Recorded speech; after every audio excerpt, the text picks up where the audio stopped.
Hello everyone.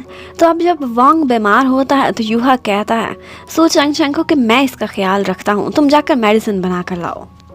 अब वांग उसके सामने बहुत नखरे करने लगा था, कहता है मुझे भूख लगी है। तो यूहा भी उसे ठोंस ठोंस कर चिप्स खिलाता है और उसके बाद अच्छी तरह से शेक करके एक सॉफ्ट ड्रिंक उसके हाथ में पकड़ा देता है। अब वोंग की सारी ड्रिंक वहाँ पर बिखर जाती है। इतने में वो वहाँ से चला जाता है और सू चंग आ जाती है। सबसे पहले तो वो आकर उससे डांटती है। वो सबसे पहले तो उसे आकर डांटती है कि तुमने फर्श गंदा कर दिया, और फिर वोंग को एक कड़वी सी मेडिसिन भी पिलाने लगती है। वोंग बहुत कहता है कि यूहा ने मुझे बड़ा तंग किया, वो मुझे पिक कर रहा है। लेकिन सू चंग यूहा के खिलाफ कुछ भी नहीं सुनना चाहती थी। उधर जियाफा फ्रेंड से बातें करता हुआ जा रहा था कि अभी तक यूहा ने सू चंग को वो बाइक दी ही नहीं, इतनी देर क्यों कर रहा है, किस चीज का वेट है उसे।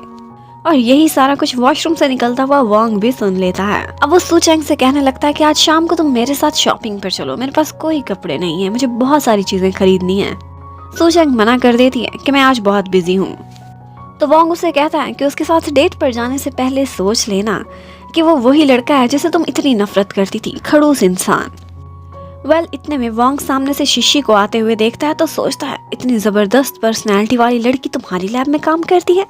वो शिशी को खुद से इम्प्रेस करना चाहता था, लेकिन बेचारे की सारी इज्जत का फालूदा हो जाता जब पता चलता है कि उसने अपनी निकर को टाई ही नहीं किया हुआ। अब सू चंग जब वापस हॉस्टल में आती है तो वो मेजा से शेयर करती है कि आज सारा दिन यूहा की और वोंग की लड़ाई ही होती रही, पता नहीं क्यों ये दुश्मन बने हुए हैं। मेजा कहती है कि मुझे वोंग ने भी यही कहा था, मुझे ऐसा क्यों लगता है कि जैसे मैं उसका बचपन का दुश्मन हूँ।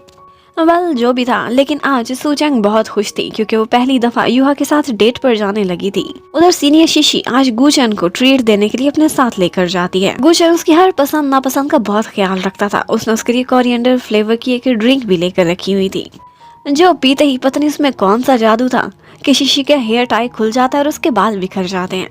उसके बाद खाना आ जाता है। गो को कोरिएंडर लगता था कि बिल्कुल भी पसंद नहीं है, लेकिन फिर भी वो उसके साथ मिलकर उसके सामने बहुत शौक से खाने लगता है। और फिर हमें दिखाते हैं कि यूहा और सू चंग फाइनली अपनी डेट पर एक मॉल में शॉपिंग करने पहुंचे हुए होते हैं। दोनों के फेस पर एक क्यूट सी स्माइल थी, लेकिन तब ये स्माइल डिजास्टर में बदल जाती जब वोंग सामने खड़ा उनको सरप्राइज देने के लिए रेडी था। अब वो भी कबाब में हड्डी बनकर उनको चिपका हुआ होता है। यूहा का बिल्कुल भी मन नहीं था कि इसके होते हुए वो उसे कुछ स्पेशल सरप्राइज दे। तो वो सू चंग से कहता है कि यहाँ पर एक नई शॉप खुली है और मैं उसी कैफे की तुम्हें चाय पिलाना चाहता हूँ। बाद में वोंग बहुत मजाक उड़ाता है क्योंकि अगला जो कैफे आया था वो 10 साल पुराना था, कोई नई शॉप नहीं। किसी न किसी तरह से एक दफा तो वो वहां से चला गया था और यूहा सू चंग के पसंद की फ्लेवर की एक ड्रिंक उसके लिए रेडी कराता है। सिर्फ एक लास्ट सर्विंग बची थी। सू चंग बहुत खुश होती है ये सोचकर कि कितना रोमांटिक सा एनवायरनमेंट हो जाएगा, हम दोनों मिलकर एक ही ड्रिंक शेयर करेंगे। लेकिन वो यूहा से कोई भी ऐसी बात करती उससे पहले ही वहां पर वोंग पहुंच जाता है और उसके लिए एक और ड्रिंक लेकर आया था जो उसका कहना था कि इससे ज्यादा बेटर है। अब दोनों बॉयज लड़ रहे होते हैं, हर किसी की जिद थी कि वो मेरी ड्रिंक पिए, और फिर साथ चलते चलते भी वो एक दोनों को धक्का देने के लिए सू चंग को ही सैंडविच बना देते हैं। अब वो तो खुद गुस्से में बाहर चली गई थी, जबकि यूहा उसे एक आइडिया आता है। वो वोंग से एक बेट लगाता है और कहता है VR सिनेमा पर एक हॉरर मूवी देखते हैं, हम में से जो भी पहले उठकर चला गया वो हार जाएगा और उसे इस डेट से बाहर निकलना पड़ेगा। अब वोंग तो उसकी बातों में आ जाता है और बड़े मजे से वहाँ पर सेटल होकर बैठ जाता है। यूहा पहले ही अपनी जगह एक और बच्चे को बिठा देता है और खुद भागकर सू चंग के पास चला जाता है। सू चंग बाहर खड़ी उसका वेट कर रही होती है। यूहा बहुत हिम्मत करके उसे बताता है कि मैंने तुम्हारे लिए एक ई-बाइक चूज की है। उसका मॉडल, कलर, उसकी पावर, हर चीज उसे बताता है। सू चंग ये सुनकर काफी खुश हो गई थी, लेकिन इससे भी इम्पोर्टेंट उसके माइंड में एक और बात थी। वो बहुत हिम्मत इकट्ठी करके उससे एक बात पूछती है कि उस रात जब मैं ड्रंक थी तो क्या हमारी किस हुई थी। अब यूहा कहता है हाँ थी, लेकिन उसे छोड़ो, चलो हम बाइक लेने चलते हैं। अब सू चंग का गुस्सा आसमान पर पहुंच चुका था। इतनी मुश्किलों से उसने किस वाली बात की और आगे से उसे बाइक की पड़ी हुई है। अब वो क्या कहती, उसका मूड ऑफ हो जाता है और यूहा बार बार यही पूछता रहता है कि क्या तुम्हें कलर नहीं पसंद या मॉडल या फिर पावर से मसला है। और सू चंग तो गुस्से में वो डेट छोड़कर ही चली जाती है। अब वो घर आती है तो उसका मूड बहुत खराब होता है और वो कहती है कि ये यूहा ये कभी नहीं बदल सकता, हमारे रिलेशनशिप या हमारे किससे ज्यादा इंपॉर्टेंट जैसे कोई बाइक लगती है।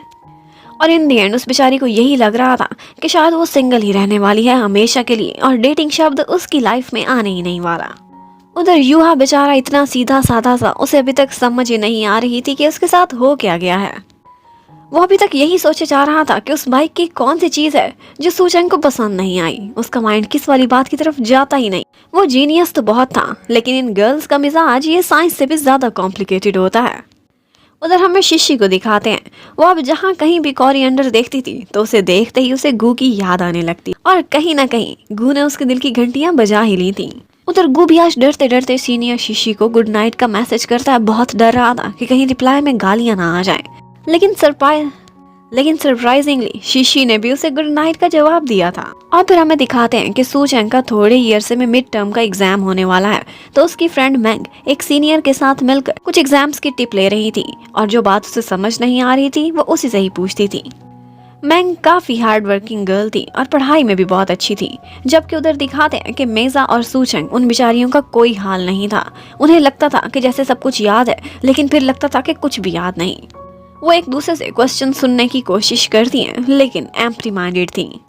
इतने में मैंग वहां पर आती है और उन्हें देखकर हैरान रह जाती है कि तुम लोग इस बुक से क्यों पढ़ रहे हो, इस तरह से तो तुम लोग कभी भी रिवाइज नहीं कर सकोगे।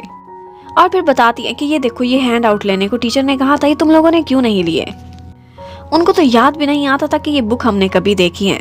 इतने में उनके माइंड में क्लिक कर जाता है कि एक दिन मेजा ने सूचेंग से कहा था कि हम दोनों के लिए ये बुक लेती आना, और सूचेंग वो बुक अपनी लैब में रखकर फिर हमेशा के लिए ही भूल गई थी। अब वो जाकर बार बार वही बुक ढूंढ रही होती है। इतने में रास्ते में उसे यूहा भी मिलता है, जो दोबारा से बाइक के बारे में पूछने लगता है कि तुम्हें उसमें क्या पसंद नहीं आया। लेकिन सूचेंग गुस्से में आकर कहती है कि मुझे थोड़े दिनों अपनी शक्ल ना दिखाना जब तक मेरे एग्जाम नहीं खत्म हो जाते। इतने में सूचेंग देखती है कि जियाफा ने वही दोनों बुक्स अपने पीसी के नीचे रखी हुई हैं, अपना कंप्यूटर ऊंचा करने के लिए। उसका दिल कर रहा था कि बेशक ये सीनियर ही है, लेकिन इसका सर फोड़ दूं।